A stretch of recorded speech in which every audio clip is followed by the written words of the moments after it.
आणि पाचीताईंनी पत्र लिहिलेले आहेत आणि त्यांनी त्यांच्या भावना त्या पत्रामध्ये उतरवलेल्या आहेत. सगळ्यात आधी मी त्या ताईंना विचारी, ताई आधी तुमचं नाव सांगा बरं. माझं नाव संगीता कोंडविलकर. कोणासाठी पत्र लिहिले? मी माझ्या आईसाठी लिहिलेली आहे पत्र. आईलाच का लिहावं असं वाटलं पत्र? बोलतात ना, प्रत्येक वेळेस माझ्या पाठीशी उभी असते. माझं काय चुकलं असेल, चांगलं मार्ग दाखवते मला. काय बोलणार त्याच्यासाठी, आता ती माझ्यासाठी सर्वस्व आहे. ओके, आपण ताईंना विचारूया. ताई, तुझं नाव सांग बरं आधी. मी कविता सुभाष भोईर. कविता ताई, कोणासाठी पत्र लिहिले? आई वडील दोन्ही. आई आणि बाबांसाठी लिहिले.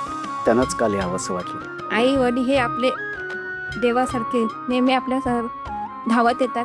प्रत्येक गोष्ट आपलं काय झालं, आजारी असो काही असलं, आपण फक्त आई आणि वडिलांनाच आवाज देऊ शकतो.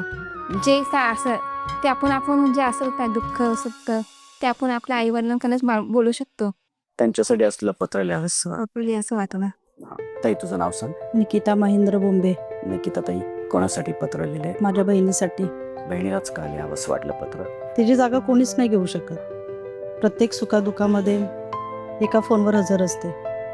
जितकं बोलावं तितकं कमी तिच्यासाठी.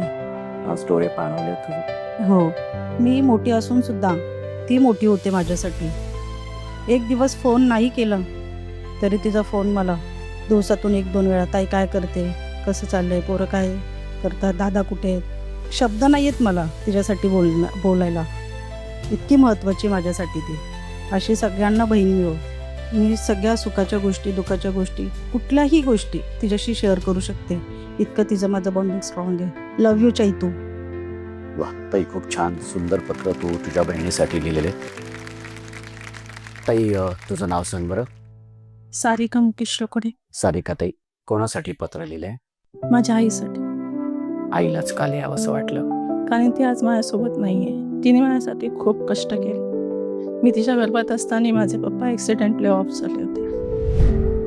तिने खूप स्ट्रगली लहानाचं मोठं केलं, शिक्षण दिलं, धाडसाने उभी राहिली, कोणाचीही साथ न घेता.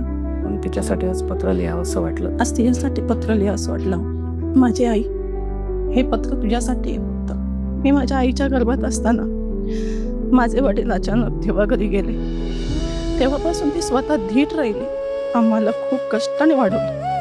मला आणि माझ्या भावाला कुठेही कमी पडली नाही. स्वतःच्या सुखाचा विचार न करता आम्हाला शिकवलं, वाढवलं, चांगले संस्कार दिले, चांगल्या मार्गाला लावलं. आज ती आमच्यात नाही आहे. कालच तिला 4 वर्ष पूर्ण झाले. काल तिचं वर्ष श्राद्ध होतं. पण आमच्यासोबत तिचा आशीर्वाद, तिची माया अशीच कायम आहे. तिचा साथ. सॉरी, तुझी आठवण कायम राहील माझ्यासोबत. आई, स्वामी तिन्ही जगाचा, पण तुझं विण भिकारी आहे. आज हवी होतीस, फोन करायची, कुठे आहेस, काय करतेस, तब्येत कशी आहे, जेवलीस का नाहीस. फोन बंद झाले येणं सगळं.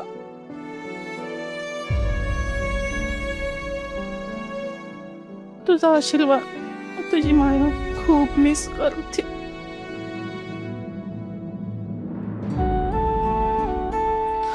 नक्कीच ताई, मला कल्पना आणि या सगळ्या गोष्टींची की आई आपल्या आयुष्यामध्ये किती महत्त्वाची असते. कारण आई नसेल तर काहीच नाही, आयुष्यच नाही. कारण तिने तितकं त्या पद्धतीने आपल्याला सांभाळलं असतं, ती आपली काळजी घेतलेली असते. आणि या भावना सगळ्या तुझ्या आईपर्यंत नक्कीच पोचतील. I wish. नक्कीच. आणि ती जिथे कुठे असेल, आज तिचं तुझ्याकडे लक्ष असेल आणि आज ती खुश असेल. आज तुझा संसार बघून, सुखाचा संसार बघून. आपण त्या ताईंना विचारूया. ताई, आधी तुझं नाव सांग बरं. माझं नाव दीपिका हरेश तळकर. दीपिका ताई, कोणासाठी पत्र लिहिलं? आईसाठी. आणि आईलाच का लिहावं असं वाटलं? एका वडील नाहीयेत. वडील नाही आणि म्हणून आईसाठी पत्र लिहावं असं वाटलं. कारण तुम्हीच, मला वाटतं, वडिलांची माया. आईने कष्ट केलेत, खूप कष्टाने आम्हाला वाढवले आणि इथपर्यंत आलोय. आणि प्रत्येक गोष्टीला आई आई आई नेहमी पाठीशी उभी असते. नक्कीच तुझ्या आणि ह्या भावना नक्कीच त्यांच्यापर्यंत, आईपर्यंत नक्कीच पोचतील ताई.